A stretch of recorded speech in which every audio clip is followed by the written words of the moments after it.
Ddala ku the sharp talk nakolero akubiri ennaku z'omwezi ziri 15 mwezi ogwa 12 mwaka 2020 tubuzayo ennaku ntono nnyo ziringa ennaku 16 tubenga tukuba oluku omwaka gwa 2020 wamu n'omwezi guno gumalirizawo omwaka ate nga tubala ennaku ziri 30 kubanga tugenda okuba akaluka 2021 nga 14 January Uganda ejja kubanga egenda kwetaba mukalu akanasalawo ani anabeera president w'eggwanga nabo abanabeera mu offices ez'enjawulo amanya nze Simon Chris Makanga era nga bwe tuba tuyingiddewo n'omukukunavu Joseph Tamale Mirundi mutabani wa Mole Namatovu ne Mirundi Yowana okutunulira ensonga nga bwe zigenda maaso mu ggwanga wamu nga tukimanyi nti tuli mu kaseera k'ebyokulonda ensonga nnyingi nnyo era tugenda batuzitunulira emu kwemu kyolina okukola kwekumira ku STV obeere nga ate tobaako nekyosubwa omukukunavu wasuzeeyo otyano muzee tuli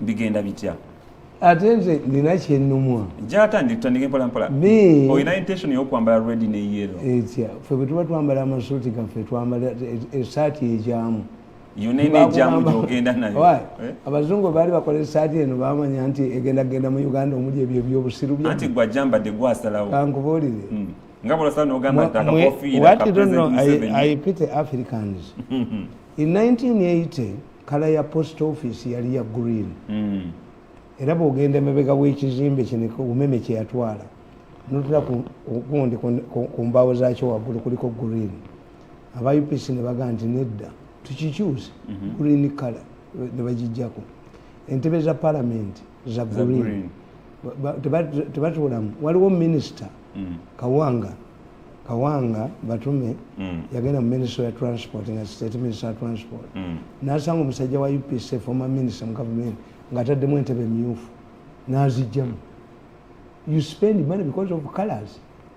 So tulina okuvaawo awo ebyo tubiriimu kale kasubire teriyo nsonga lwaki wasazeewo motoka ezange waliwo mukazi wange wa DP nzitambuliramu n'ebipande byazo bwabulira n'omuzikiti n'olyanga omunye abazinyi balina eddoboozi eddungi do you just convert to Islam? Hapana. No fe bitwala wala suya machuwa lwaki nkyogedde tuwulira baga even my blood is yellow you are stupid mayi lwaki nkyogedde olina ensonga lwaki oyambala akakofira ka yellow olwensonga M7 so mbadde manyi olina ensonga lwaki otwambalidde saati ya red akakofira kano nakaleeta for empowerment era singa baali basobola okububbiramu baali buleesi nze nasooka okuwambala kofiira kano naki ngambagamba where do we call over bukofiira ama evuddeyo simanyi redi yafaani nebaga no a case was decided in 1969 obate bayawera ebibiina byobufuzi mu 69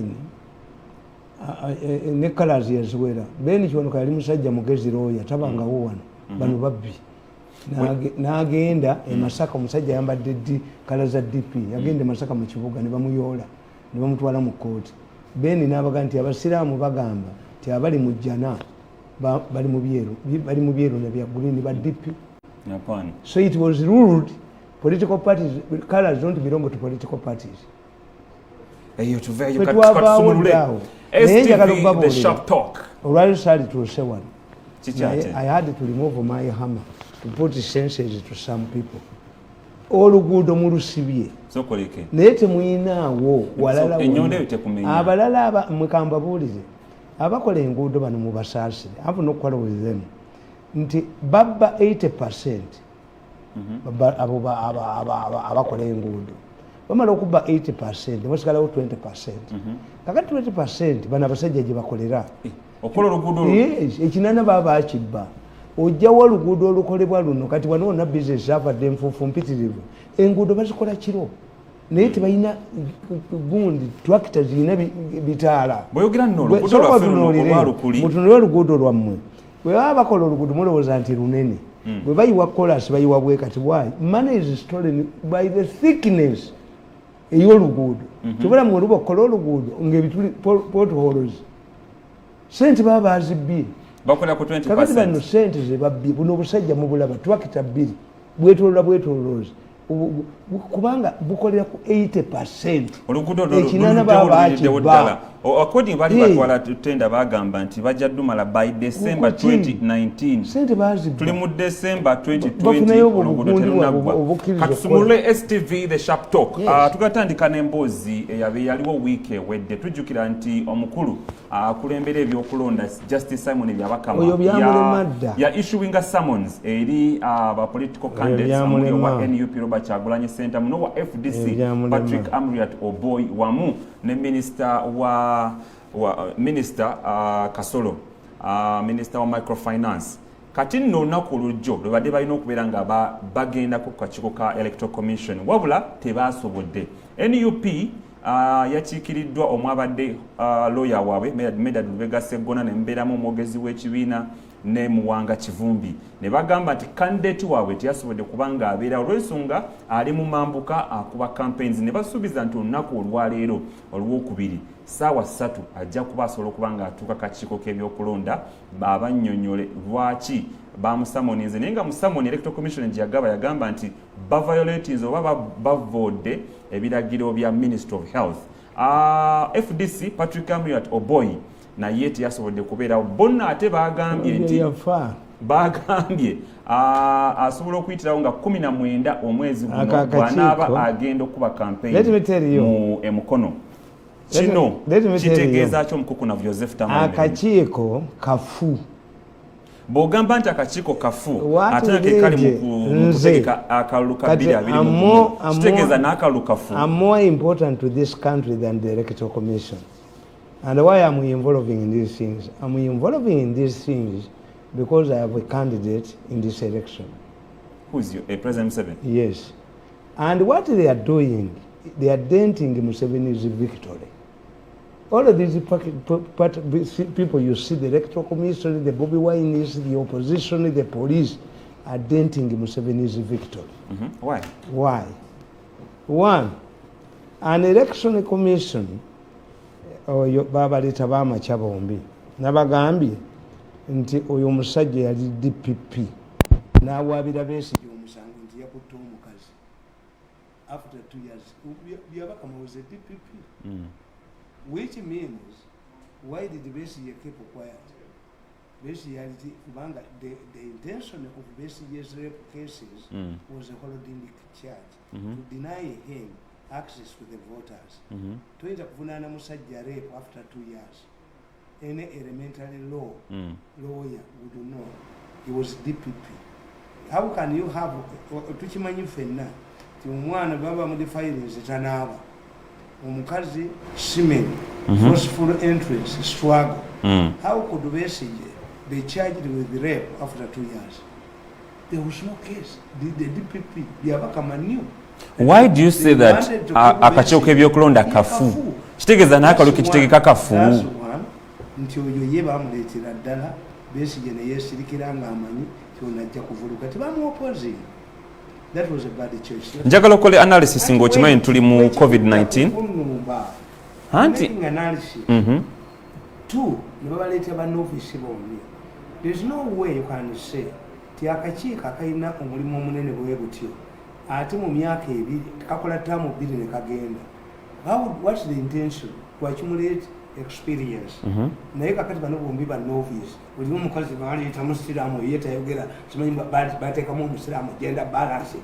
Yes, if you want a musiraamu, get a competent musiraamu. There are many competent musiraamu women around. They don't need a incompetent musiraamu because you just fight. If the musiraamu, you tell the musiraamu, there are many musiraamu women who are competent. Kakati unaiba amujja mu ssomero ne kafa. Kakati two, the law, the election law, in which this man is wewa omukukuna Tamale Mirundi kati okube tube mketereza mukatono ninga njagala okakasa nti okyali mulabi mulungi gwakyekuumidde ku STV the Sharp Talk tunulira ensonga bwe zigenda maaso mu ggwanga mukukuna vakyageza kunnyonnyola oba okuwa analysis ye engeri akakiiko k'ebyokulonda gye kakolamu emirimu gyakyo wamu n'okuba summon gye bawadde aba presidential candidates omuli Robert Kyagulanyi Ssentamu ne Patrick Amuriat Oboy. Njogera okujjukiza nti Robert Kyagulanyi Ssentamu okusinziira ku abo bamukiikidde olunaku olw'eggulo bagambye nti olunaku olwaleero ssaawa 3 lwagenda okubanga alabikako kakiiko k'ebyokulonda. Omukukunava agambye nti koko konna kafu tugende maaso. You see, kakati The role of the committee, the commission, is to create constituencies. Who creates constituencies in Uganda? The commission will create constituencies according to the population. Kakati bwe kyebakola census te corresponding n'akakiiko, which means the role of creating constituencies was taken by the movement caucus under Nankabirwa. That's why they gerrymandered the constituencies ng'ona series. The electoral commission the electoral law was passed without the involvement, because these are parliamentarians who are selfish. The electoral commission does not have powers to discipline nominated candidates. You will always nominate. Kankweka information katono nnyo. Ku nsonga ya new constituencies. Nabuuza omwogezi w'akakiiko k'ebyokulonda ne mugamba baforminze 46 new constituencies at your watch, ate nga wali wafulumya budget ya 846 billion. Zino sente zinaakola okulonda mu ino constituency zigenda vaawa. Nangamba bajja kuda minister ya finance. I've written this book. Nze mbayamba nnyo. Nawandika akatabo ku Besigye, The Mocking of Dr. Besigye. Nembagulya Besigye ekyali n'abamuleesa. Nempandika akatabo kano nga Besigye nti bamuhalasinga. I read my put to blame. Nempandika COVID. These are baby monkeys. Balaba frames z'omuliro enkima zo obuto bwa nti kituuka ddieno be babbibo mu COVID. Ne bagenda wa president ne bampaabira. Nabaga mugere muwabire mu kooti nga batyayo bagenda bwakaliisa bakaliisa ne muteeka ku ttaka. Nempandika akatabo kano nembagamba nti you are changing the methodology. Lining behind the candidates and the ballot, security ballot are just methodology, methods. You have not solved the issue. You cannot solve the question of independence by lining up. Byonna bye nabagamba byatuukirira. Nempandika akatabo kano nti Museveni succession will be bloody. Mulina rivaling groups biri era zibatawaanya. Kano ka media nakojja kabasomeramu. Akali kambabuulire. Electoral commission power gyeyina eriruddawo. It did not create constituencies. It did not participate in making the law. What are the powers of the electoral commission? It can caution. Why do I call Bobby Wine to the electoral commission when I don't have its advice? Why don't you arraign him before court? Because he's violating the law. I think already in a policy court bail. Two, let me tell you. Bobby Wine, when you read this book, Bobby Wine, this one, The Rise and the Making of Kyagulanyi. Mbabuli abali abamukozesa. Ate government the moment you fail to diagnose a disease, tosobola kufuna vaccine uchu. Ninga government emumanyi. Tebamanyi bamunda bebamukozesa. Kakati ye wabazanyira tukita reverse psychology. Nti Kyagulanyi akola atya. How does he play his games with the police? Eyatandika. This man Byabakama is a referee. If a referee awards a penalty kick to one of the teams, and the teams out of that team that is awarded a penalty kick against it, and they say no, we shall not, then the referee must do one thing: leave the match, or he should not in the future award another penalty kick. Kubana bo bajjajigana. Kakati abasajja abafuga Kyagulanyi bagezi nnyo kuba handlers bene ali basooka ne bajjako gonne bamumma ssente Besigye nitulabanga ate weddamu recently wagamba nti yabaddukako anti kyenkubuulira nti how did he come about, because it has been changing as a chameleon depending on the environment.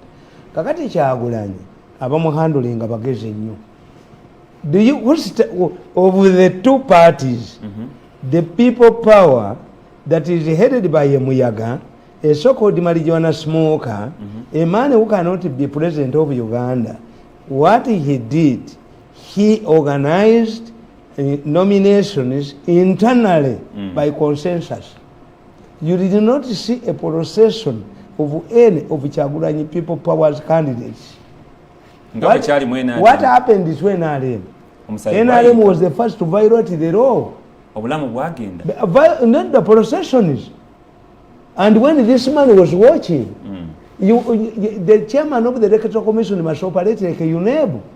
UNEB marks exams, but it also monitors when the students are sitting. Baleme kubba. Kakati, when this man sat in his chair, comfortably, watching the NRM people violating the law. But Kyagulanyi, because of his handlers, good handlers, did not violate the law initially. No. When Tango Doi was asked, you man, what are you going to do to these NRM candidates who have organized processions to nomination centers? As if nomination is required.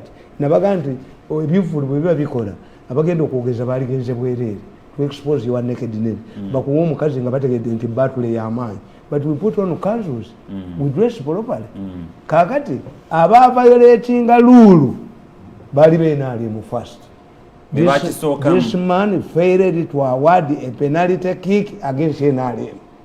When Otango Doi was asked that, what are you going to do to these people who have violated the rules? You know what he said?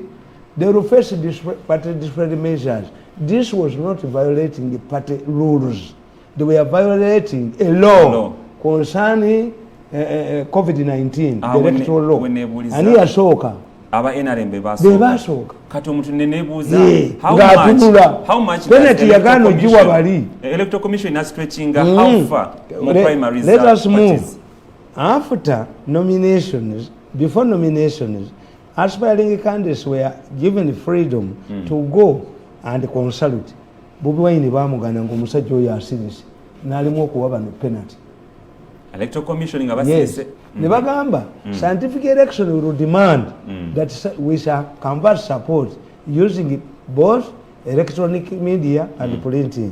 Bobi Wine nasasula sente z'embaali mu radio nebamugana ngomusajja atudde bwoti ne mu Spice FM mpoima nebamugana nga byamukama atudde bwati tamanyi nti bano abahandolinga Bobi Wine baprovokinga government into a battle. Okay. That's why handling Bobi Wine became a problem. Is he a victim? Bobi Wine nasasula sente mu hoteli ekiryandonga omupoliisi namugana okusula nasula ku road side. Do not keep quiet, comfortably quiet. Ya mukama erifiri. You cannot award a kick, even a corner kick. Is he compromised? No. Tamanyi byakola ebyaddala bali abakoze sono bakubono tukita reverse psychology. I must present myself as a victim. You cannot be a victor and a victim. So Bobi Wine has earned himself the victim's role. When I go to radio, kakati, how can you when the president is a Museveni very important. He educated me at the university. He gave me a job where I used my influence to educate my children, including going abroad, have an educated family. 3 expose. Natambula ngani president. Ensi yonna nenjitambula. Kakati, when a president visits a country, what happens? The host country takes over security. Abeera n'ababe bameka. Because if these people want to arrest you, they can arrest you. Oyina abaserikale bameka. Era emmundu zigendera ku nnyonyi. Nebalisa eri gye bamuwa security ne ADC. Why? He trusts the host country. True. His security chichi. Kakati, electoral commission, what should the election commission do? Electoral commission takes over the responsibility to protect the candidate like a host country to protect a visiting president. Bobi Wine bamukubira mu premises electoral commission. What did this man do? When things became hotter, he wrote to the Inspector General of Police. What did the Inspector General of Police do? Evidence. If you wrote to the Electoral Commission, to the Inspector General of Police, why don't you write to Kyagulanyi and others? Kakati ne bw'abayita public yo yaggwa. Public yemaze okutegeera. Fe Abaganda tulina proverb nnungi nnyo eringa mu traffic. Omuganda akugamba if you quarrel with somebody and you injure him, you are guilty. Owolubale tebawoza naye. A vehicle knocked from behind ono yali giriti, why do you drive near me? Kakati Kyagulanyi ng'amaze okugenda mu process eyo n'oga nti omusajja ono amuliyati yajjamu ebigere nga bamuggyemu najja mu gundiyo n'omunominatinga how can you nominate a barefooted candidate? Yali mutuuzizaawo n'amugamba please where are your shoes? Yes. No I cannot go. Bakumugulire engatto. Nabaga nti President Museveni yabasinda public relations bakwata omusajja Professor Newton Ojogo mu nsiko ng'enviiri zikuze yali kula kwena bwati ne bamukwata ne bamubuulira Museveni ti they have arrested ani Ojogo gundi oyo Newton Ojogo. Museveni had to take him to direct the people ne bamutwala mu saloon ne bamugulira engatto empya ne suit to appear in a press conference. How can a chairman of the electoral commission in his right senses with all of the aides are barefooted? What type of chairman of the electoral commission is this? Tekisoboka. Museveni yazimbira nyina wakoni yamugulira nyina wakoni ennyumba at one time gundi nyina wakoni yagamba abaana bange bano waliwo abatabula Museveni ne Kony baana be.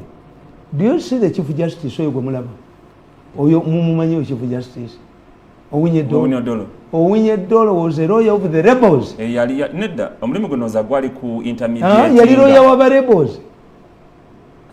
Yes. Omulimu gwe bamutuulira. Okay. Yes. Okusiza ku bina soma ate this quite different. He was a lawyer for the rebels because baaliyolayizinga nti bali bibadimanding nga tebabimanyi. Nga bwe ndaba mutani wange wano bangaye nti jo yali wano n'abagamba. Why doesn't the president negotiate with Bobi Wine? I told him no. The court, Museveni does not need to talk to Bobi Wine because the Ugandans will, by voting will decide. After elections, Museveni awangod. It is mandatory in the constitution to call the opposition leaders and talk to them. His initiative was rejected by Besigye and Nambo Zembo Aina Kazito. Akati nkugamba nti today oyo yaggwa dda. Toyinza kulaba musajja gwe basuziza mu mpewo ekiryandongo n'otavaayo n'olaba omusajja atambula n'engatto ebigere barefooted n'osirika barefooted. No, there must be standards. I cannot nominate a candidate who is barefooted. Abasajja ogenda okubayita amuliyati bamukwatidde embalala nga ye passenger. OCA yasoma traffic. I will buy a copy of the elementary traffic rules. Ono amuliyati ali mabega ku boda bwe batwala mu court. What type of brain do you have that a passenger can be charged? Batwala abadde avuga. Batwala amuliyati n'omulamuzi n'atula mu ntebe n'essejjembe. You are denting Museveni's election. That's why I come in and attack you. So mu mateeka balina kutwala abadde n'olaba omusajja. What's the role of these policy guards? I know in an election, after a rally, you go back and strategize. You review the earlier rally, not to face the same problems of the next rally. What do you do? Bobi Wine, provoking, is paying of reverse psychology in nature. Bobi Wine alinga Besigye. Besigye bw'omugamba nti toyita mu kibuga ize waayita. Bobi Wine nakugamba nti we are walking to work. Yes, gentleman. But government has failed to create jobs. Then how do you walk to work when there are no jobs? Mutwe nga police tekitegera cannot take advantage of this. Reverse psychology. Reverse. Because the public doesn't know. If government does not create jobs, then you cannot walk to work. Walk to work would mean that the government has increased the prices of fuel, then let us abandon the vehicle and walk to work. There is nobody who is sensible enough in the police, in the government, to say that this man is a liar. Expose him to the population. Mugamba you walking to work. I can't look at this incident. Bobi Wine drives to go through a certain town and the police blocks his way. Why? In the middle. That there is a candidate there. A candidate going through and addressing a rally, in two rallies, is different. Yes. Why don't you escort this man? Because if you don't allow him you are protecting the man who does not have support. Immediately people see Bobi Wine, they will abandon the other rally. It's not his problem. Kakati, police eno je bawa Bobi Wine, baji muwerachi to communicate with the police. Does Bobi Wine drive himself? No. If these policemen who are guarding Bobi Wine would determine tomorrow's program, where do we go through? Because you have Uganda is a small country. You have communication. So police na kubanga dealing ne security je bangu. Yeah. Atajja acha batumerekane. Neno ne mujone nibu. These people are denting Museveni's victory. Like in parliament. Bategera the 75-year cap did not, they only needed 75 2/3 majority in parliament. They created a stampede in the parliament. Lukwago ne Segona, celebrated lawyers, went to court. Court order. There is no judge who can give parliament a speaker court order. Parliament cannot stop in the middle. Speaker in when parliament is in progress, the speaker passes through another door. When the parliament is has closed its work, the speaker goes through another door. So what was this judge? These are celebrated lawyers, Segona and Gund and Lukwago. Omulamuzi yabawati to date. Ndiye ne constitution yankaga musamu baji passinga mu parliament. When helicopters were hovering over parliament, we are going to do the same. So these people are the electoral commission, the police are denting Museveni's victory. Bakolagana ne Gund. Kubaga katibirize. Omusajja gwota kondeminga mu police nga bamugalidde bweru nasula mu motoka. Yes, Bobi Wine ebibanda yabimanyiza okusula ebweru. But forget Bobi Wine, and this is the reason. Berabidde Bobi Wine omubanda wa kabaka. Ne presidential candidate. This is a different digital reinvention in politics. Reinventing means I have now a new image. Niwera bireje wandaba. Kakati Bobi Wine yasulanga mu bibanda. Kati tasula mu bibanda. Nebwe chairman w'electoral commission notulia omusajja ngalina ku roadside anaba kumacha nebwe abana bange bali bagala kunzita. Are you going to defend this? Does this kakati gwe omusajja eyasuze ku kubo goyita mu kakiiko. Does this subject electoral commission to investigation? Anti nkubuli atayina ya losing a penalty. That's why you don't understand these Europeans and Americans. The Americans have found out that this man is useless. The electoral commission. They are now inciting Museveni. Deal with these people who are assumed to be in power. Chibaba innocent people, our army officers. But Bagamba, Bagamba no yemufu. Kakati it is up to Museveni to save his victory. Kankusomere wa. Anajisevinga atia. Kankusomere wa. Nga ujoga electoral commission ifi no kumulangira. Electoral commission infu nkugamba. Powering tear gas. Powering tear gas, when you study tear gas powering, is selective. How? Whenever the police powers tear gas, they are undermining Museveni. Effect ya tear gas, embuzi zirwala ebisolo birwala abaana bakola. Omukazi ayina akaana kakakola bakuba tear gas akutamatinga Museveni. Tear gas is selective. Mulibakubatia gas bamanya ne salumanya bagamba bakuba bamujja abapolisi bamujja ne mu bibuga ne bamutwala mu byalo bakubireyo tear gas wali abagamba ne bakubatia gas bamnalumanya ne salumanya agamba lwaki bakubitia gas ti Bobi Wine yagala kibwa president abayise. Yes, reverse psychology. The police is using reverse psychology. The electoral commission is reacting to reverse psychology, which it doesn't know. And the government doesn't know the reverse psychology effect. The police orders. Powering tear gas. This is another area which Bobi Wine handlers have exploited to the maximum. I have always urged that firing tear gas in order to disperse Bobi Wine's rallies backfires on Museveni and ends up helping Bobi Wine. 1. The population is not aware that Bobi Wine violates the electoral laws. This is because the public is not aware of this law. Lack of civic education. Bamukubira ki? Ye Museveni ngankube ekungana ye rap, the environment, byanjawulo. If we went, a couple goes to a honeymoon after being married officially in the church, and they find the prostitutes there on the same mattress, color of the mattress, the same bed, the same room, the same lighting. When the police raids that hotel, the married couple does not run away. The police run away.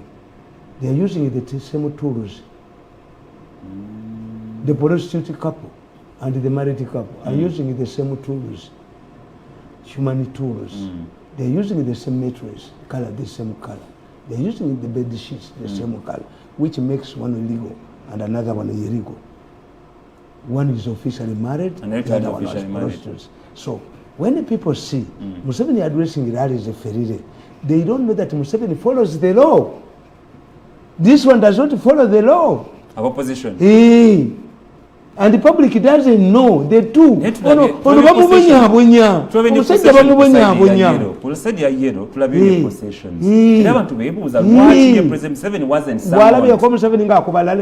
insists on that guru. Bayogereramu. Era yakugamba nti baonulukazi nange mbadvisinga bwadvisingi because the onulukas, these COVID mafias created trouble for us. They took the money thinking that COVID was here will be here for 3 months. Mzee Tamale. Kakati if the public was aware nti COVID wali tebalize. Anti labayo public is aware COVID wali era bali aware budget 49 billion bazifulumya okola massive. So who is to blame here? Museveni naye alimba. I don't agree with him. If the team to handle COVID failed, descended in Bazibba, the same people cannot now move to one. We must overhaul the system, get people, get a new gun. Later use a bagoba. But Diana tells a bago, but that's the problem. But Diana, no, Mukanso, Nabang, and Ukumpa, Video President, Mbale message Zagun. Abagove, Ubagua, Guera Jagua, change a Jagua. These people in Northern Uganda cannot vote a change. Ababunya, Nedwario with Yarita Kamukan. Who is to blame here? And the public doesn't know. That's my problem. The public has been made to believe that Bobi Wine is a victim.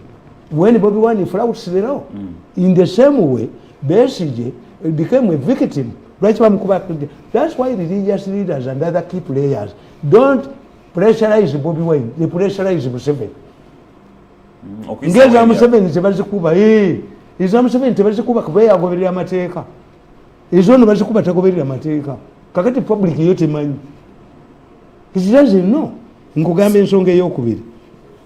As Museveni strictly observes the law by addressing only 200 delegates, his party candidates through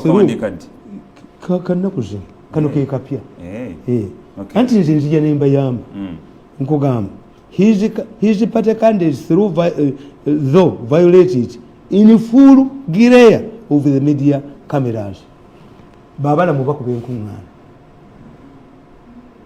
Never bani mundu kuba bayine ekibinja kyababbi ekibalimu bayina okulya sente bayina okuorganizinga kakati bano bwatabakwatako be bamutira ate ekiki kubanga you cannot say. That's my argument. You cannot blacklist senior army officers because of what is going on. First of all, how is the army involved? The army is involved in elections because the Ugandans respect the army more than the police. That's why the army has found itself for doing the police work. 2, if you blacklist these officers, are you saying that they have rebelled against their commander-in-chief? How can you reprimand a policeman when Ochola goes scot-free? Mutwe, ngalabi. Nabazungu bayinamu engalabi. Wait, nkugamba. Nti Museveni nga ye strict observes the electoral rules, babala muti bakikola. Nenkugamba, bakikola in front of cameras. This means that Museveni's government and the Electoral Commission are put in an awkward position. This works in Bobi Wine's favor.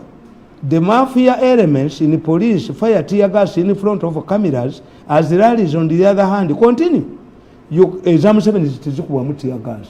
Anti Uganda bebuza. Yanti yakolebera rules. Ng'ovudde mu gobe abantu bana bambala t-shirt za yero bonna si ba Museveni baagala tupressurize Museveni akubeera ala akawise Museveni yasiba sente anti eri abagamba nabamba t-shirt za red abamusiba red. You can't tell an ordinary Ugandan all the world that NRM leaders are not violating the law without the consent of the president. Therefore, government cannot defend itself that such incidents are the work of the mafia in the government. Ba mafia bebabikola. Naye tuyinza kugamba bantu kyenkugambye nti kakati gwotegeeza nti basabiti bajemera mukama waabwe. Why do you single them out? Are they rebels? Eyo tugenda tukayo nabo finally, a critical look at the police reveals that selective powering of tear gas adversely affects Museveni and then NRM candidates' popularity. This is so because a directive or a call for ceasefire must be observed by both parties, not only one side. If one of the parties violates the ceasefire, it triggers defiance from the other side. The impact of tear gas on the population also affects the NRM supporters and leaders, as well as innocent people are targeted, including schools, hospitals, and the entire population. Tear gas is applied selectively, and whenever you see police firing tear gas, you know it is intended to undermine Museveni and the NRM candidates. Kano kapia. Kano kapia. Bakagule bafune ku information emala. Wetwogerera NUP presidential candidate. Nakawandise. Offered by Tamale Mirundi at Kabalagala. Thursday, 10th December 2020. Read it. Buy it for the police.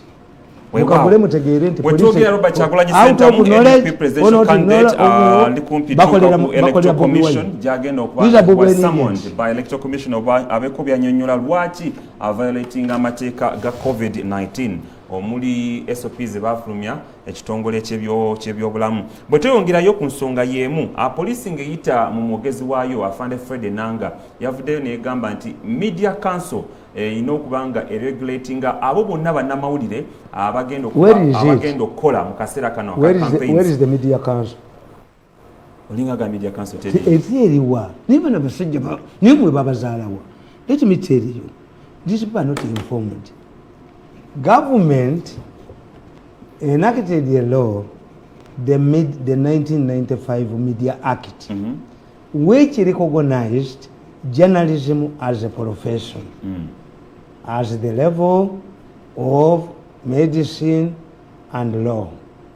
I urged at that time, nze teka naliwakanya nibaga nti nze sayina degree.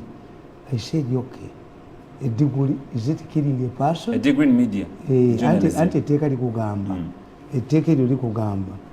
Established a professional body for journalists, the National Institute of Journalists of Uganda, NIJU. The last president of NIJU was my sister Nabusai, NIJU Yafa. Tell your professional body ya Uganda, Yafa. Wait, you get a police in Atumayinti, a chintu chafa. There is no according to your observation, let's assume we need you. A professional body for journalists died. Is not functional. They have been telling journalists until death might decay, might take a wrong, but it never decays. On the statute, when you look at the statute, the 1995 media statute, you have a professional body. You have membership. Membership is divided into 3 categories. 1, full members, you must have a university degree. The second members, to buy it honorary members. If you don't have a university degree, then you are not a member. You cannot stand for elections and you cannot be voted. You cannot vote. Kale, kasoke malize kino wala kibuzo kyengenda okubuza muzeyi Tamale. Ate kati gwe nkugambye kati ombuuza kicho tategedde. Ogamba niju yafa. Ogamba nti omusajja yazadde nkunyonyola nti omusajja taba na lubuto tayinza kuzaala mu ddwaliro. Kati tukimanyi National Media Council regulating aba journalists mu Uganda. Kiri ekintu. And your observation ogamba teri. So many things, let us handle one issue at a time. Okay. I'm telling you. Government in 95 gave a lot of money to government bawafula be bakirimu nga bwawafula balimiddwa okuwamba wuja ne bagaa katukolewo professional body nemba gamba objectivity is not legalized. I have never appeared before a court of law. Objective is not legality. Bonna abantu teyo badduka. Kakati mweyo mwe muri media council. Mweri etteeka lyaleeta media council. You register, a journalist must be registered. A journalist must have a practice certificate gojirina. Njina. Ojijjawa. Ngate biri byafu. Najija ku National Media Council. Wa. Etakyakola etaliyo. Ati observation yo. Ne offices running. Media council yeriwa. Manya Niju eriruda wa telling me the president of Niju talking about National Media Council. Eva muno.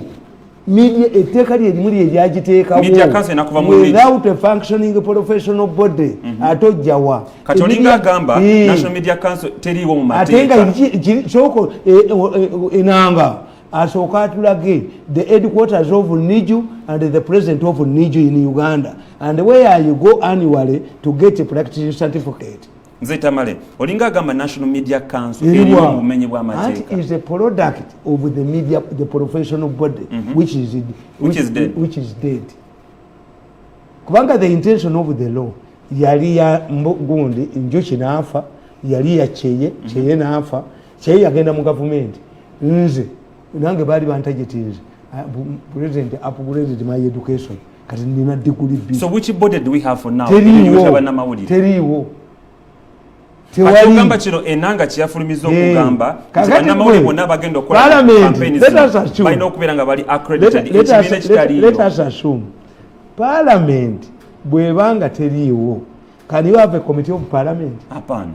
Ekyo kyali mu NRF, the military commission under Paul Mwanga and Yoweri Museveni captured power. UNRF never over basigalawo as a standing committee.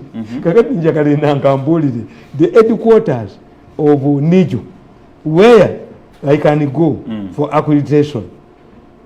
And once you a member of the professional body, a lawyer, can a lawyer get accreditation to work in Uganda? You get a certificate. When you go to Kenya, how can you tell a Ugandan journalist? So is this a direct attack on media? The anti-Shenkubulia Shiribwechit. Akataba no Kalaba. This from media in Uganda. Nababulia Nembagamba. Nzetewali mu Uganda just one Seko. Nabagamba.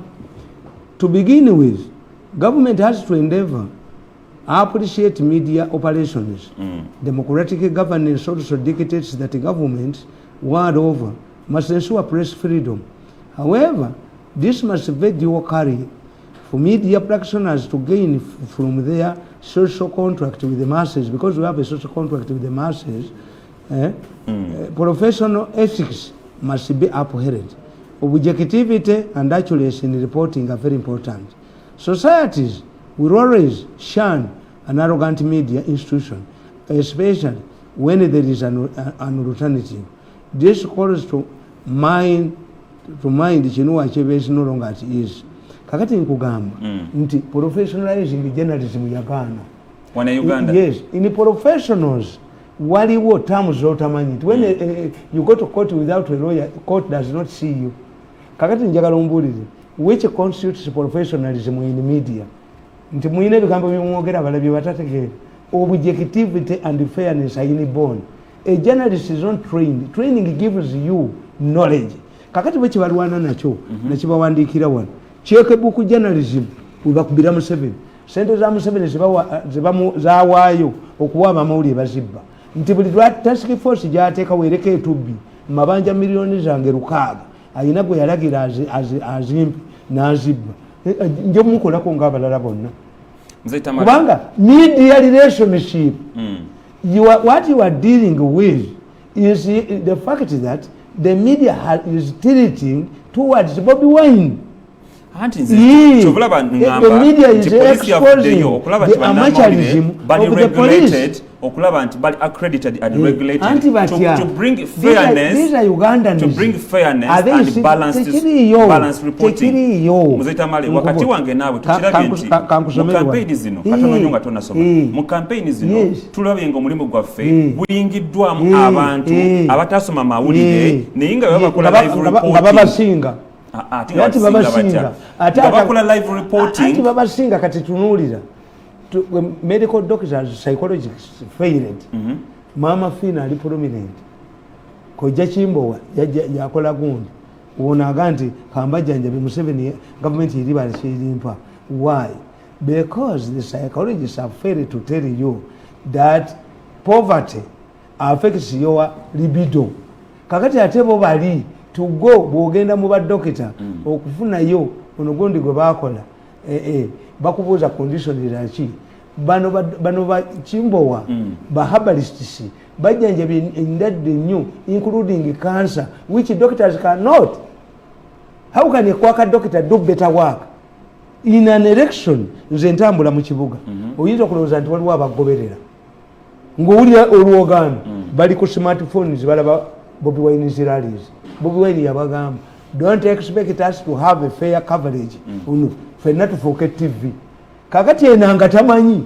Instead of telling his masters that this is a problem, the problem even if you cover nkubulya goli wa mawulire. Bobi Wine nga yakuyise oyo omwogezi we Ssenyonyi n'ofuna opondo n'akuyita olagawa. Ngenda wa Ssenyonyi. Yes. Ewa Ssenyonyi katuukira wakayinja aka Museveni baba akabyedda kakati if you don't address nabandi wait nakuwandika era negamba checkbook journalism. This is where journalists are induced to doctor stories and the practice is prevalent in Uganda. In fact, the first item journalists attended to at public functions is to list down their names of those in attendance and submit it to the organizers for inducements. Interestingly, the organizers make it part of the budget. On many occasions, squabbles arising from these inducements erupt between organizers and journalists. It was noted earlier that before the advent of NRM, journalism was despised. Practicing the profession was referred to as abolugambo, occupation for rumormongers. The stereotype, kakati nkugamba, nti Bobi Wine yabasinzizza yasitadinga n'ategeera nti abamawulire ba Uganda media institutions are under the total control of the state. What do? Let me create in this atmosphere, create a TV without boundaries. The online TVs. Is this a direct attack on the media? Auntie, bano tebanyonyola. Let Museveni use trusted people. I'm only working for him because I'm committed. She's a kid to come. Nenga nange munziba. Nze pola musino bansasula. No. Nenga oleta dombo mbwanfuge. Ngolota akakiiko. Mbakaliko simanyo ofono. Kali kane. Kaliko doni. Goba. Attention is getting nabane madman. Doesn't this violate the democracy we have in the country? Let Museveni ask his media experts, why is Bobi Wine scoring on media? Not to use force, no. He's scoring on social media than mainstream media. Kakati tuchafayo kumwe. In fact, mwenye nchiwandika kambabuli na banalizing Bobi Wine. Nembaga nti Bobi Wine wabakubira ku media. Nti media yamu ekyeve wandika ku gundi ku Bobi Wine erimu nti Bobi Wine kakati mutunuulire temulaga laliza Bobi Wine naye mukimanyi nti ne TV zamwe zonna naki Bobi Wine ye last item mukimanyi nti mu bulletin Bobi Wine lwaki ye last item anti wenkubuuza who directed you can explain why Bobi Wine is always on the last item? These media owners have learned when you broadcast in the bulletin the item about Bobi Wine, ngabantu bagenda. So where's the democracy we talk about? What these people have decided to do, the media owners, is Bobi Wine is always the last item. You keep these people glued on your TV as they wait. Why? Because the news they wait, which is different. I worked for the president for 14 years. Museveni travels the country canvassing support on the same program. Tarimba. He used the same message in Arua. He used the same message. This does not work well with the journalist. This is when Museveni starts a rally on headlines 3 days later he will move to page 3 because the news is what is new. Disclosing, you are saying something for the first time. What the Bob Wines are saying, for them they are like chameleons, they change according to the environment. Njabawa masanyalazi, njakubadize mundu. This makes headlines. Ndiyebuli kaseera inachi. Kubanga the role of Bobby Wine amanyita ajja kufuga gwanga tajja kuwangula Museveni. That one I know. Na ye kyakola to excite the population. Katono nyo. Bw'ababa baliwa. Where is Museveni's media team? The Minister of Information in our cover is now busy campaigning for herself. Ejogoli lyonna Mirundi mumujeko wano. If I did not resist chingani hapo ugerera. Tumujeko polokola mwene tumujeko jijeko konje goba bamutoko bagwasa. Njagala omulezo bamwa njagala ndaba jijako. Jako polokola muyange mukonje goba bamutoko bagwasa bentwe bajasa.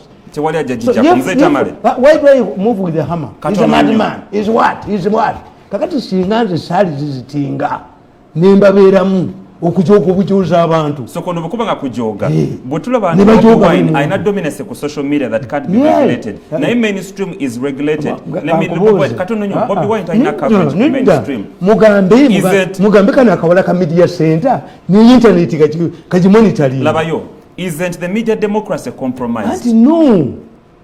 No, analyze mbadde nkunyumiza nti the rise of radio in America bagenda ne bagwera radio station nti ewemula abasajja bagenda mu international waters ne bateekako radio yaabwe yes era ng'ewemula mu Latin America ng'ewemula mu America bali mu international waters what are you going to do to them? During the Falkland War the BBC was jammed in Latin America abalase bawa Argentina technology kakati what are you going to do? Why do I have the largest following? Nataddeko ekiro ku ssaawa satu ngamba nembateekako nga boogera how they plotted to put Kasolo in jail, how they killed this man nga boogera bennyini nti Kasolo is innocent. The whole thing was intended to put Kasolo in jail. Boogera era yabyeganye yagenze political commission kakati olaba bwe bakyuse the issue has changed from the dead man to a rallies. Kiri kirazeewa killing a person to put another one in jail. Can we work with you? Not to omwana otwala omutwe mu parliament basibe kadaga. Where is the case? One day you answer. One day you answer. Because you slaughter a kid to take a head to parliament to implement kadaga in murder and which could have not the omukazi Lumumba is in hiding. Niyo mubakola lwakite mubavaamu abantu bano tubalekere ekintu kyabwe nidda mafia tugirekere gavumenti yaabwe tumalirize ekintu kya media kubanga kitukwatako nga laba Lumumba nti when the president directed as chairman nti badelegates abajja mbawe emitwalo 10 kakati president bagamba 25 bafuna 10 president makes concessions depending on how he has assessed the situation. He is a human being. Nagenda mweri ya nimwajuinga yo wapoye. Temitwala 10 muzaite jitumala naga nti bawe 15 nemuga nti abadde atubba. Omukazi utafunanga ko mirembe. Atenga nabawandikira mu katabo muno. Nemba gamba Lumumba is why Lumumba will succeed where others have failed. Lumumba is the only Secretary General in the history of Uganda with the Louis Kirunda who have not tried to undermine their bosses using the secretariat. The first Secretary General of UPC was Kakonge. Kakonge better undermined him because he was more educated. Namutricking and Namganda, Katabuchobokola, better headquarters or coordinating Jakutwanya 10 nominees. Kakonge, Obeteti Amute Kamu 10 nominees. He went, as Uganda was celebrating independence, Kakonge was the first exile. He fled to Tanzania. Paulo Muwanga, because era Paulo Muwanga yafuga UPC. Paulo Muwanga offered his parliamentary seat to Kakonge. Obata ne yedita Grace Ibingira. Grace Ibingira connived with the Mengo leaders in the 66 to remove Obata. Secretary General. Obata ne yedita Felix Onama. Onama yegatanamini na amujako. Secretary General. Museveni ne Obata ne nalita Luwuliza Kirunda. Kirunda never attempted to overthrow but loyal. Total loyalty. So Museveni yeretera Mbabazi kuba secretary general yamukubye ekibu. The only secretary general in history who have never tried to undermine their bosses is Lumumba and Luwuliza Kirunda. I think they were so very wrong. So bali bamugamba bali musako matibambuzi ojjukira nti president lwe yali mu delegates conference bashoutinga Lumumba. Who did it? A woman in the State House. Yali yagala kwa secretary general. Ayagala kwa secretary general nga ne president avawamu. Arrogance nabacheno. Ye yagula abayiso ne bamuoganira. Nkutereko nkukubira akatambi nga kaka yogera n'oyo mukazi mu State House. Nkukubadduke. Ngabala kujja ko Lumumba. How can you Lumumba abadde paper ne bakuba. Lumumba sibade gati sinik sintu intakatete ati nzije nembatta mwe mbayira sidi wensangawo. You spoil my marriage. What type of media is this? By suppressing. This is not a media. These are mediocres, mercenaries. Kati bukedde abadde akuba nembaga nti bane bukedde bwolaba akuba nga talekerawo yakulaze nebaga nti muzaata agenda kululuma. What can we do to restore the media independence? No, wait. The elections are remaining with 26 days if not 30 days. The government has failed to respond to this new strategy by Bobby Wine. Nti n'amawulire agakusibisizza n'egundi akikusibisizza and they are denting Museveni ichi. Kino kyonna kijjiddamu kuba Bobby Wine. This is how Muwanga spoiled Obote's election. Obote yali amaze okuwangula akalulu 17 MPs had gone unopposed. Siba na abamu batumwebaza abatasobola kuwangula bakasajja abatasobola kuwangula. So nga tumaliza mzee ogamba nti Bobby Wine n'amanya ku social media. Nera bamuwanga bwajja n'adikire nga bali ogamba nti Bobby Wine n'amanya ku social media mainstream taliyo. So kino kyabaita nango bamunziba. How much money? Omuntu agende wa president yamubuuza. How much money do you give that man? Is laughable. So mzee kino kibaleta. Nagano omusala gwabo. Kino kibaleta. Ompa milioni emu n'ekitundu. Kino kibaleta kyakuba Bobby Wine.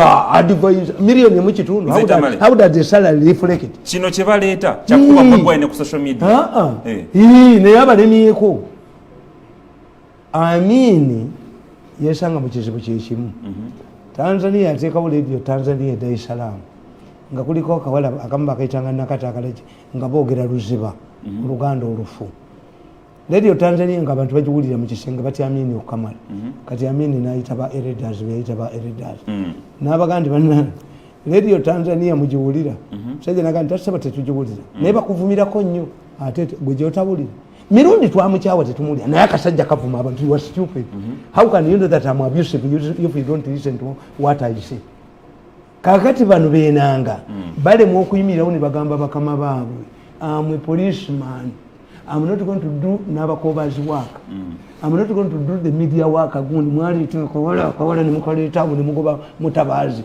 Omulenzo oli ajoga abantu. Mbwateke wakawala ajeke moyo mwali. Ajeke mba bali kitawe bamuti. Kakati is you are reaping what you planted. You chased away all of the experts.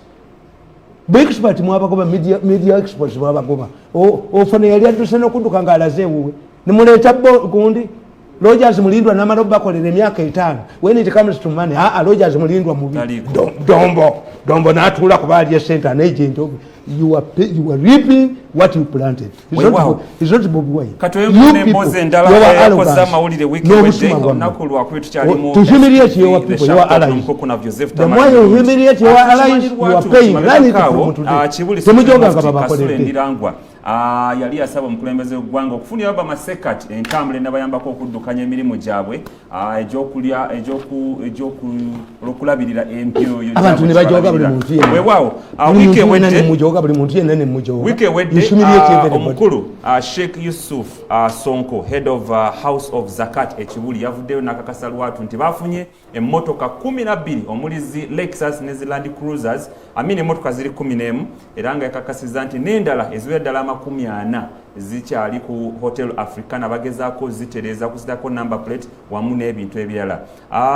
Tukirabyeko n'abalala omuli aba Interreligious Council omuli abakatuliki omuli aba Protestant bonna amadini baze bafune emmotoka okuva eri omukulembeze w'eggwanga. Naye kino kye twebuuza mu kaseera mwe zijjidde, is it a campaigning strategy oba okusaba kwabo kuddibwamu?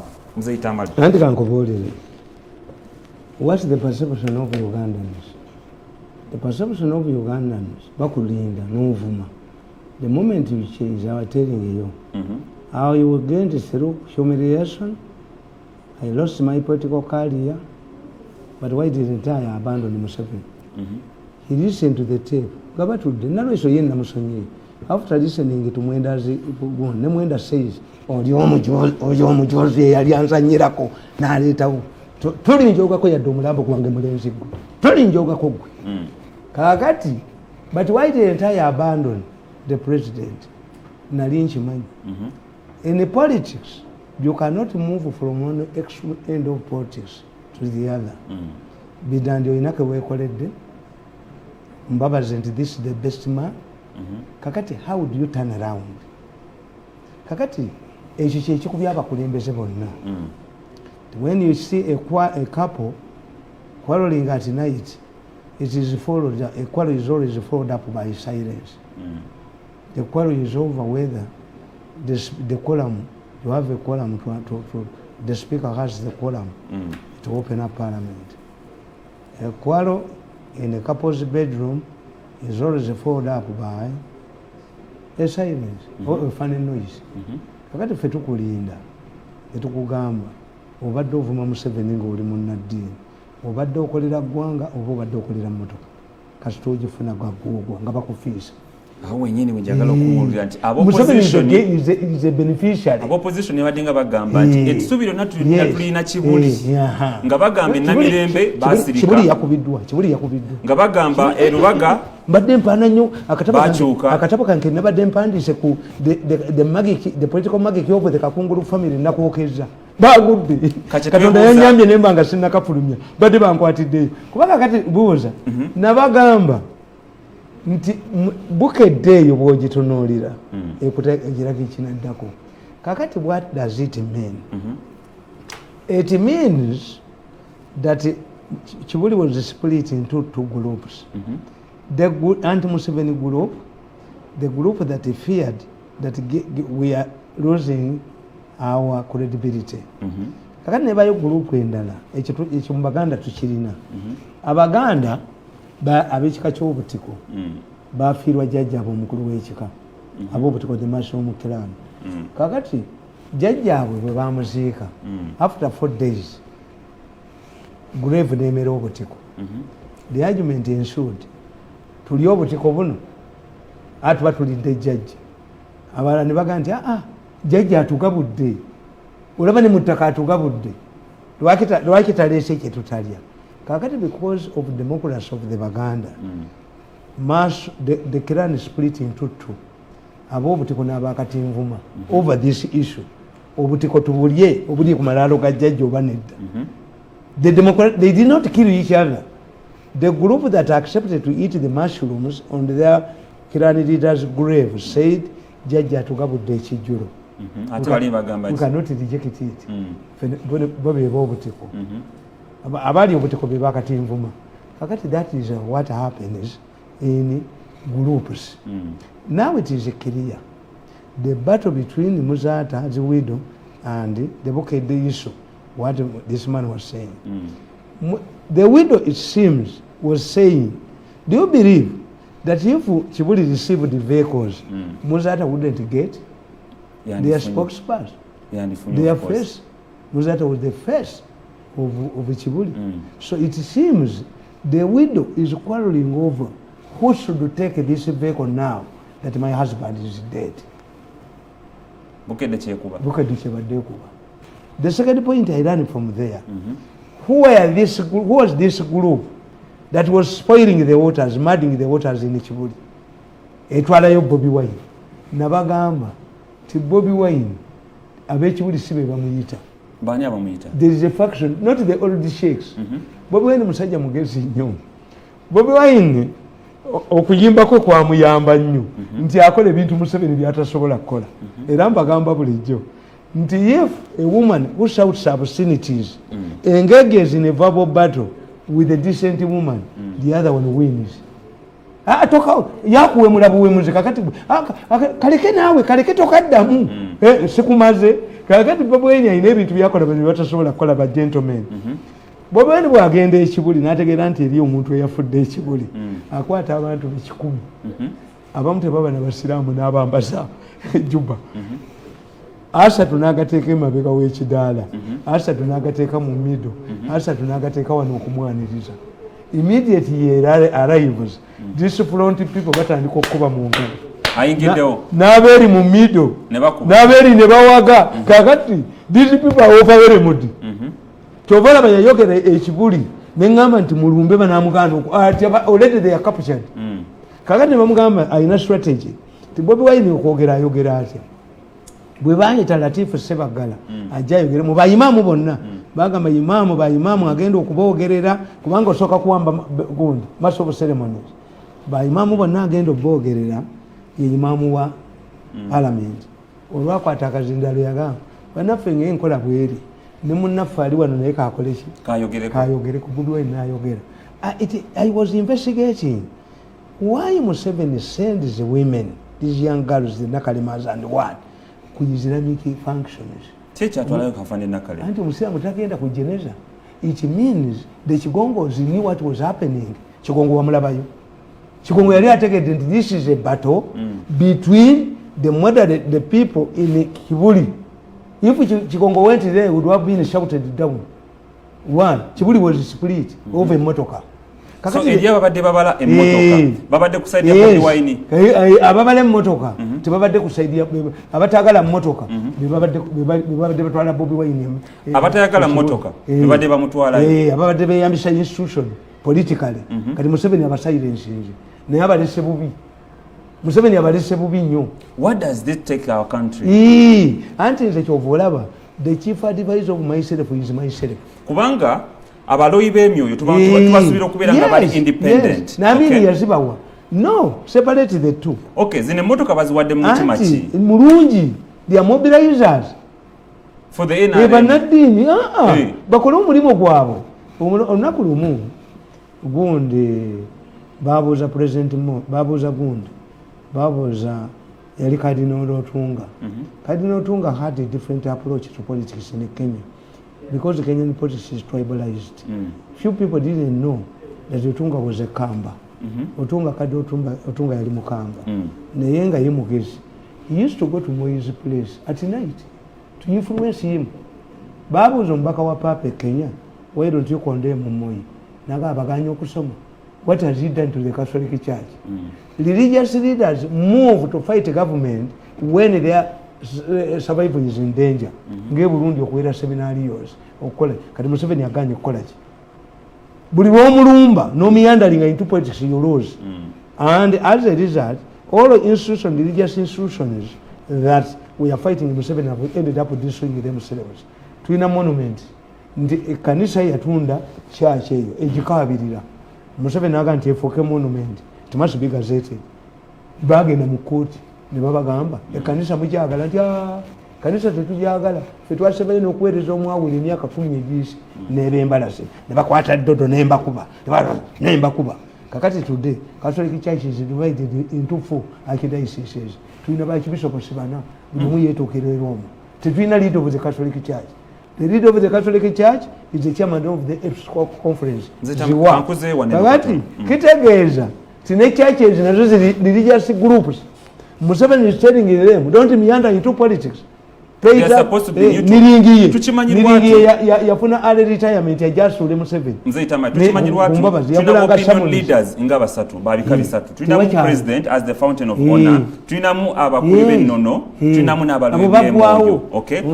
Recently, ono minister w'emmengo wa Butter Trade. Yabuzanga. Interreligious council. Yavayo ne tusubiza leader move in a convoy. Is moving in a convoy. Ono minister wa Butter Trade. Interreligious council yavayo ne tusubiza. Nya bagena take out presidential debates. Debates are limited to me. I'm happy. I'm a very happy man.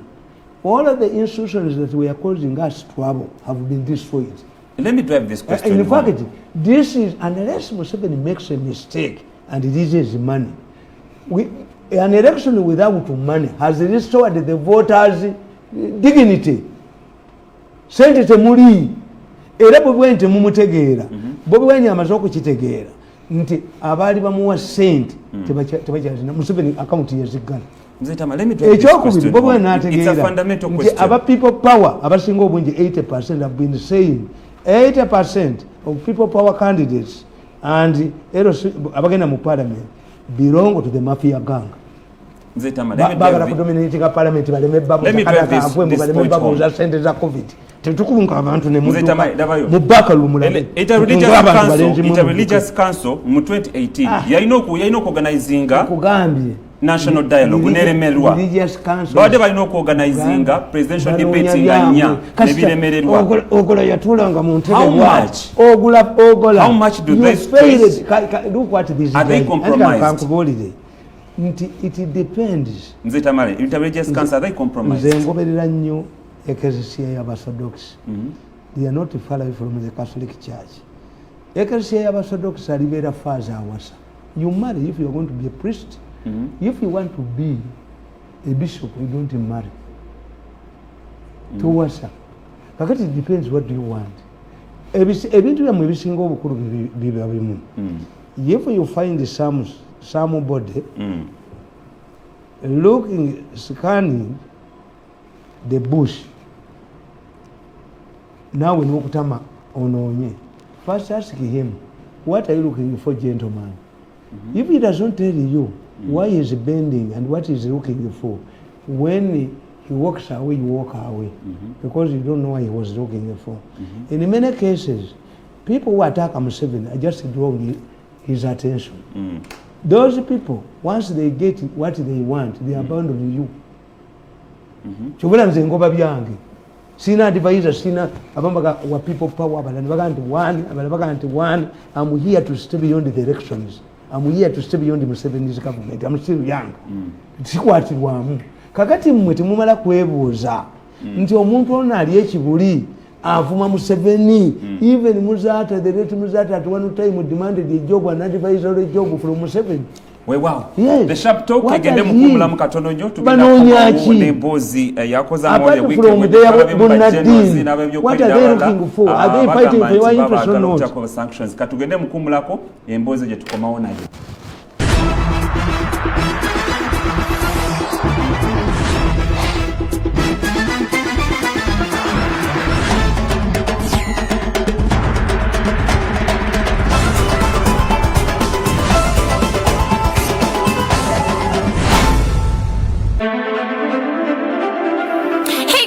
Watching STV, select for fun. Oyagala okusuubula emitala w'amayanja ffe aba Timwes Enterprises Uganda Limited tukuyambako okusuubula ebyamaguzi byo okubitambuza wamu n'okufunira biterekebwa tubikusasulira nga bituuse emutukula emalaba busia ssaako ne nakawa gwe yandyetaaza okusuubula mu nsi nga China ne Dubai tukiryalinga ebyamaguzi byo nga biyita ku mwalo gw'e Mombasa ssaako ne Dar es Salaam awo nno ne tubituusiza ddala ku mulyango gwo ate gwalemereddwa osasula omusolo teweeraliikirira tugukusasulira oluvannyuma n'osasula mu kibanja mpola ffe aba Timwes Enterprises Uganda Limited tusangibwa Bugoloobi ku luguudo lwa Portbel olukadde ku kizimbe kya Maria okumanya ebisingawo kuba ku ssimu zino wammanga noti 754 25 56 46 oba noti 788 71 28 96. Danube Home, the leading furnishing store, wishes you a Merry Christmas and a Happy New Year. As you enjoy this festive season, remember to adhere to the Ministry of Health SOPs to combat the deadly COVID-19. Visit our showroom for the festive sales and promotion now. For details, call or WhatsApp 0772 838 992. Danube Home, making your home easy now. Welcome to Century Hotel, the perfect destination for that getaway for you and your family.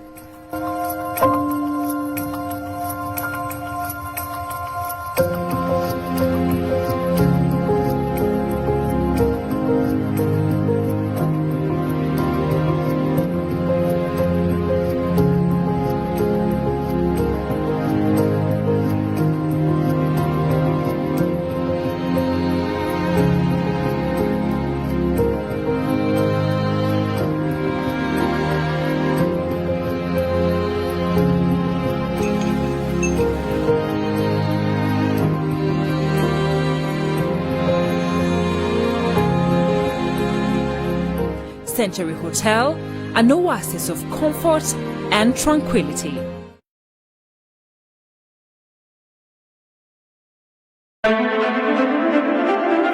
Hey guys, you're watching STV. Select for fun.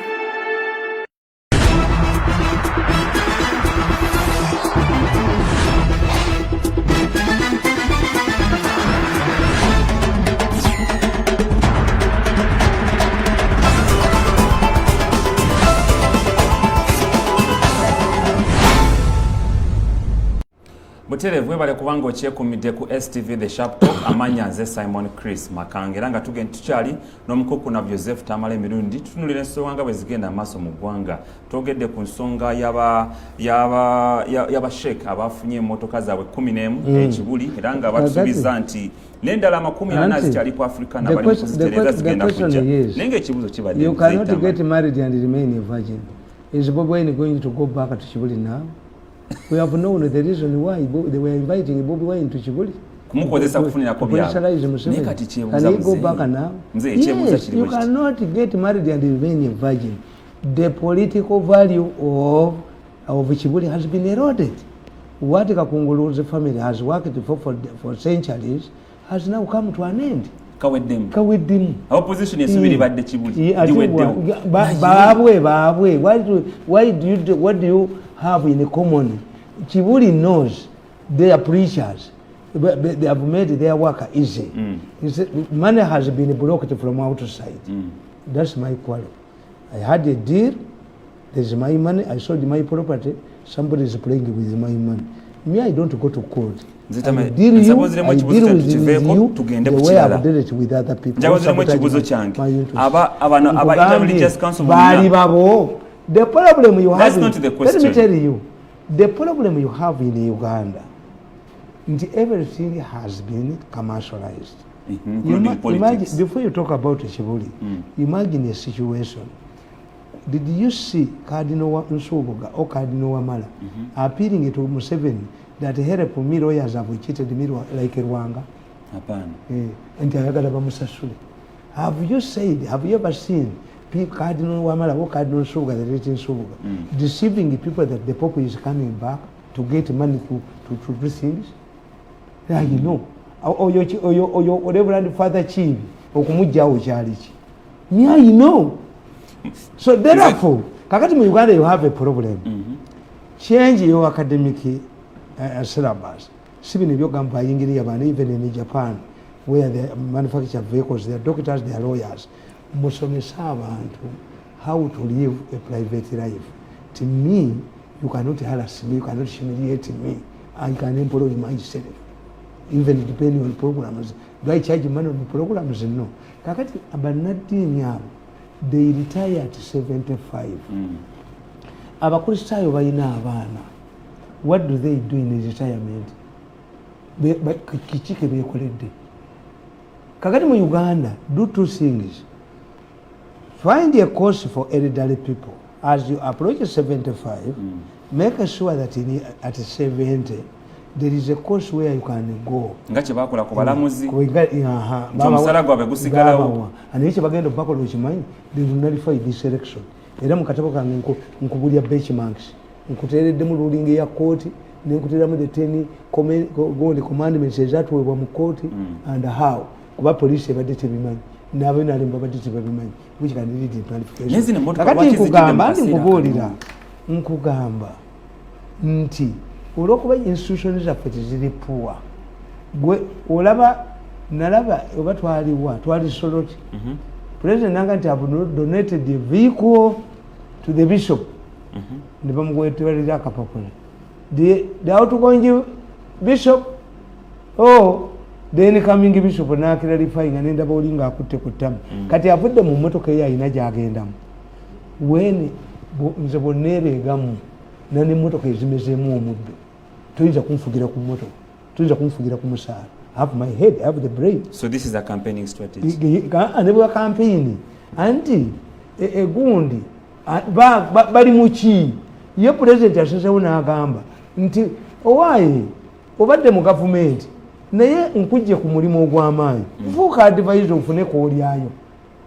so ebintu byakulya anadvisor ngirabanga obwadvisor mbulabanga bwe bakujja ku mabeere maama wo nakuwa emiriki bottle baba togwe nga tutegwa olubege nga tubaba nadduli gundi ujja kujja onsabe tula kaawo ku bwadvisor kakati what we have to do nze nabagamba mu Uganda I propose one thing.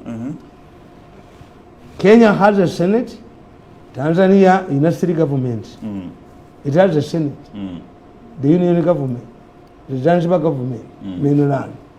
Rwanda has a Senate, Burundi has a Senate. These people retire when they are still young. Mubaterewo, ekizibu kyokka ekiriwo. In Uganda, where you use parliament, you give parliament to pass bills in money, nankabirwa, muzeike batugamba.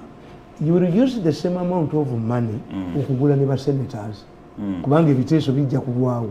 But how do you accommodate the telling bishops kati abakatoliki kibatandika okimanyi bishop eyawummula asigalawo bagenda okutegeera nga bajja ku nnyumba ezadde ensambya kumakya ku mande kawo kulwokubiri lumonde n'ebijanja bisopo eyali yeegirirako in old age. This is when cancer you get gundi dangerous diseases like cancer like echi kakati abakatoliki bo basalawo nti ono bana bakristaayo Silvana Siwani bwe battalumu bateekako Silvana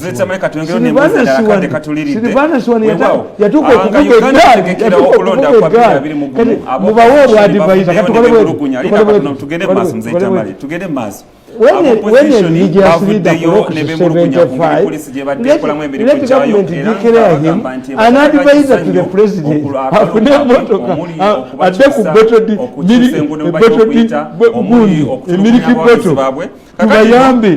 US, United States of America, our long time partners. Ngabayita mu Secretary wa US Department of State, Michael Pompeo, yavuddeyo n'agamba nti basuubira Uganda okutegeka akalulu akali free and fair. Era nga kino kyaddiridde oluvannyuma lwa ssentebe wa US House of Committee gwe bayita Elliot Angel yavuddeyo n'agamba nti ayagala okuteekawo sanctions eri ab'ebyokwerinda ab'enjawulo omuli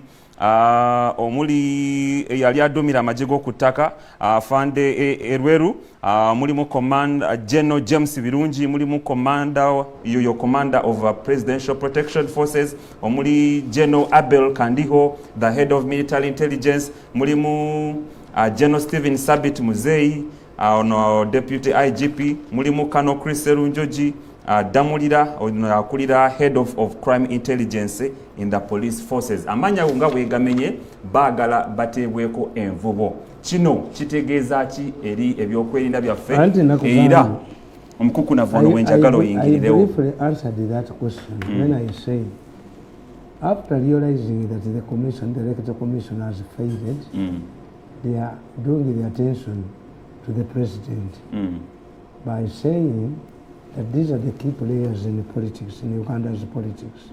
In absence of the electoral commission, then the battle goes back to government. But the way they are doing it is wrong. As I pointed out, that if we blacklist these soldiers of ours, does it mean that what they are doing has rebelled against their commander-in-chief? Who is supposed to be dealt with here? Yes. The commander-in-chief? Is it what you're trying to say? And these are highly disciplined people. Ugandan army has been hated everywhere because of its discipline. It cannot be disciplined outside the country with the same commanders and turn against its own people. That's very important. Can UPDF, a disciplined force that has been hated everywhere, even in dangerous places like Somalia, in southern Sudan, can it turn against its people? Impossible. Why have these soldiers found themselves in the fracas? Because the army is doing police work. Two, like these Americans, like Uganda, the Americans don't know the law. They are seeing Bobi Wine as being victimized. The third point is, government does not have diplomats, senior diplomats. In fact, our celebrated diplomat now is Ayebali, who moved from journalism. What type of diplomats do you have in America who know how American systems work? Because Haven't we seen riots in America? Haven't we seen soldiers deployed in America to cool down riots? The answer is yes. But you must tell these Americans the type of rioters in America are different from ours. True. Because the American rioters are demanding certain things. The American rioters are demanding justice. In many cases, what sparks off riots in America is when a black man has been mistreated. So they are agitating to ensure justice. The rioters in Uganda want to sabotage justice, to undermine justice. They believe that if you are an opponent of government, then you enjoy diplomatic immunity. You don't, even if you commit an offense. Even if you commit an offense. So this is something we must explain to them. 3, how can you say that in a riot people don't die? Is it a peaceful riot? Do you have a peaceful riot? In a riot, people die. There's a difference between a riot and a demonstration. You would wonder a peaceful demonstration, a peaceful procession, where people are armed with the placards. Tamale, recently utwali nawe wanogamba nti bino ebifaananyi bwebweni byatwala mu electoral commission at one point in time bijja kukola nga evidence somewhere else westagenda kwogera so ne mu elections yes so bebanga bano ababyokwerinda all of these people died in the instances zabeerawo at their watch sanction teyetagisibwa. Is it a peaceful riot? Have you ever had a peaceful riot? Yali peaceful riot. In 1983, Libyans in London organized a demonstration against the Gaddafi, and the policewoman who was heading the demonstration was shot dead by people inside the Libyan embassy. It was closed. Why? This was a peaceful demonstration in London. Therefore, the former Prime Minister of Britain, there was also a riot where they were burning buildings. He said, I stopped to sort of calling in the army. They also have these problems. But this government does not have people who can defend it at every level. Are you saying that these are useless sanctions? Yeah. How? No. You see, but you don't know propaganda and deception and what. Propaganda, the Americans are saying, like me, we're in the same position with the Americans, that Museveni is going to win. But please don't dent your election process. Because it is not, it is an engagement. When you hear these Europeans and Americans talking, you get the propaganda phrases, engagement, then you know they want to get concessions from you. The regime change, you are finished. The regime is going. No fly zone. South Africa was sitting on the Security Council, and the Security Council passed a resolution on no fly zone in Libya. They said maybe it was the original one, where Libyan planes were not allowed to fly. No, the following day they started attacking Gund. If you are not going to cook food, then you take away the planes, the plates, you take away the saucepans. So in this case, the way you see it, they are identifying innocent people. But now you're going to be innocent. Are they innocent? That one is different. After violating human rights, how innocent are they?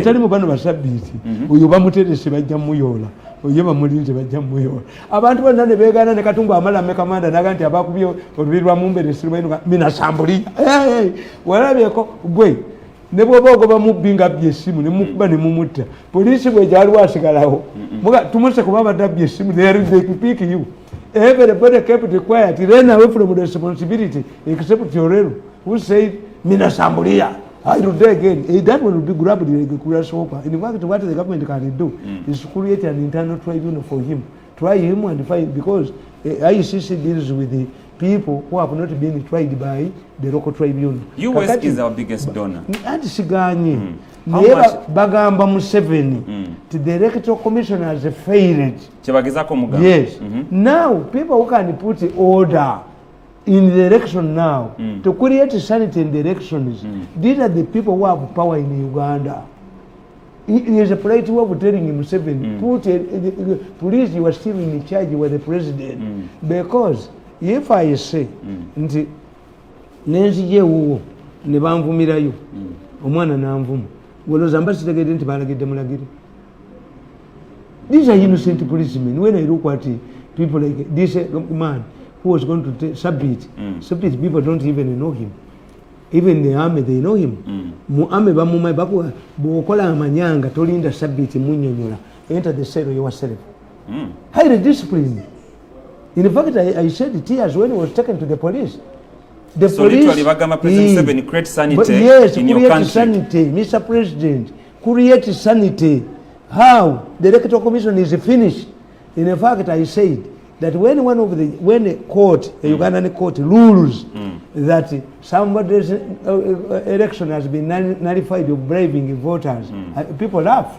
Who doesn't brave voters? Museveni atagaba sente, atagaba balloons, agaba facilitation, ani atagula bantu. Agabe motoka in the name of bulire balaba abantu we balaba Bobi Wine, abantu we balaba Bobi Wine eyasuze ku kkubo ekiryandongo eyasuze ku kkubo nga bamuganya okutamu nga ono gwayise chairman we electoral commission fa Baganda tukugamba nti omukadde waba yagala okulaga amaanyi atema nsoga ensoga mu tree kwata ku kabalira kwata ku muvule kwata ku mahogani chairman we electoral commission lwakyanyiganyibwa obutono akwate ku mahogani. The inspector general of police yamuganze simanyi byoyogera. I don't know what you are talking about. I don't act on allegations. I want as if Ochola lives in the mass. And Ochola escapes when the Americans come. Akabaga kabadde wanene munyonyo omwabaddemu abayimbi abavudde Nigeria omuli Omale ne Thames wetwogerera bakwatiddwa era nga basuze kitalya wamu n'ababadde organizing ka event. N'ekibuuzo kiri nti poliisi y'ennaku zino kitegeeza ki okubanga ekola byekola bagikozesa abantu okuyisaawo ebyabwe. Wetwogera omwogezi wa poliisi mu ggwanga Fane Nanga yagambye nti bali mu kunoonyereza OC wa Salama Police Station wamu ne DPC waawo babadde benyigidde mu kuyisaawo ekivulu kino ekyabadde munyonyo amidst COVID-19 in the country. From here I'm going to Butabika. Ng'onoonyayo ki? One of my relatives from Ngoma is called Kaginya. And there is a man with so many cows, as my relative, has been donating, we have been exchanging the cows with him. Baina family kwalo. Bweche bamukoze, is Eda Brazi. Yakoli yalese police, balwanira ttaka. Ne bakwata Kaginya, ne bamufule madimani, ne bamusibe Butabika. Babbe ttaka li. This is the state, this is the type of police you have. From here I'm going to, when you see chaos in Butabika, you don't think that they are brought to another madman. I'm highly intelligent. So, kubanga bo bamanyi. The police knows. Mwiche mutamanyi kiri bwe kiti. Abakuumi abo balaba bakuma factories. Balya ssente. Bamala okulya ssente ku bantu bajje babbe factory ekiro oba ebintu mu stores. Baba alidde ssente nga beekweka. Kakati nga bateekawo abalala. Bano baba bafulumya emifaliso. Wewe nduku. Kozi oliko bawata sente yakoze ate abatta n'abamalawo. Kubanga abayagala to cover. Mutunulire murders. When you see a petrol station raided, oyo gwe battirawo oyo yaba yakolaganye nabo. To conceal evidence. Kakati bano abapoliisi baleeta omuyimbi. Era kikutegeeza ti obubaga bungi nnyo mukye mutamanyi. Intelligence ya Feriruda. Abo bamanyi kati enanga we are investigating what? On the airport, what did this man write in his arrival? Reasons for coming here. Yes, he's a singer. He did not hide himself. Police. And what is he investigating? Nabagamba nti yalagira regional police commander yalagira okube kanisa is related to Nakalima's brother. Naye Museveni bamutuuza bati nsindise Nakalima akoleki Museveni bamuzannya. Yes, kubanga kati what is enanga investigating? And it is not police, immigration. What did this man come to do in Uganda? Chitegeeza anyone can come into the country. The intention is evil. Nabakwesa intelligence ya fukisa bayisaawe ebyabwe. Isn't that dangerous to the country? As in Kasolo's case, that now the issue has been reduced to addressing irregularities. Kasolo's opponents are also addressing irregularities, but the effort is on Kasolo. This man instead, so is it the law only applies to government people? It cuts across, is a referee. This man, the chairman of the Electoral Commission, is dealing with the Kasolo, but Kasolo's opponents are also addressing rallies. And where the man was killed, it was an irregularity. But this man does not have the courage because he's being used by forces. He does not call, and in the process, Kasolo Bamu, you say, Kasolo Bamu. Why don't you call also the other side? You take this one, and the rest of the law applies.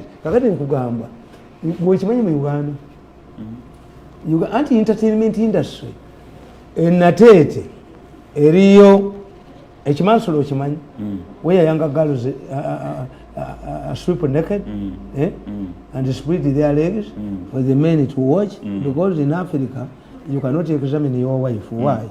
Sex is done in darkness, even when the woman is bathing in Akula Bangoze, a traditional African woman. Ties herself with a wound so that the kappa cannot become used to a rat. The moment the kappa becomes used to rat, it loses the appetite. Agati, whatever Agasajja Agakurwe Nate, Kagenda Muchimansulu, the Gasosule Mitwale Mega, the Chimansulu to Kumansula is urinating. So these younger girls compete in urinating. And you see decent men sitting there watching. Why? But the Chimansulu is heavily guarded. You can think that it's a bank. This is Chimansulu bank. Police were talking about, but the police, you know what the police does? The police, when you see the police raiding a bar, it means an opponent of that bar owner has paid the money to the police. But Bono Wano, but again worry. Bars are heavily protected. What's second general committee kuchino? International police were talking trending ku Twitter. Abayimbi kuva munsi yonna bakondeminga police. Chino international relationship ekiteka. Anti chiribwe ekiti. You closed your bars, but this man was invited by a known group. The question would be, did this man have an invitation letter? Because in Africa, a law is a cobweb. A cobweb traps small insects like mosquitoes when they begin to go. This man in Nigeria, baby cola. Era oyinza okusanga nga si muyimbi asoose nga ebidongo gyebiri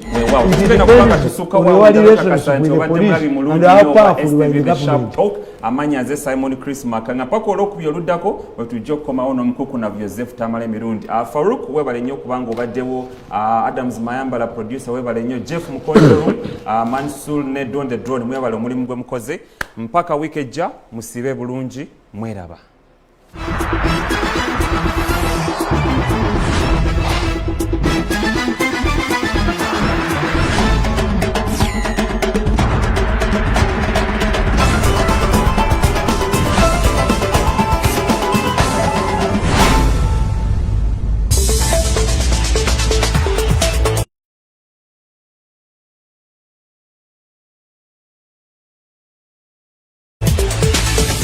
Ebirowoozo by'owulidde mu pulogulaamu eno si bya STV abakozi baayo oba n'abagiddukanya wabula bya muntu ssekinnoomu. STV erungamizibwa ekitongole kya Uganda Communications Commission.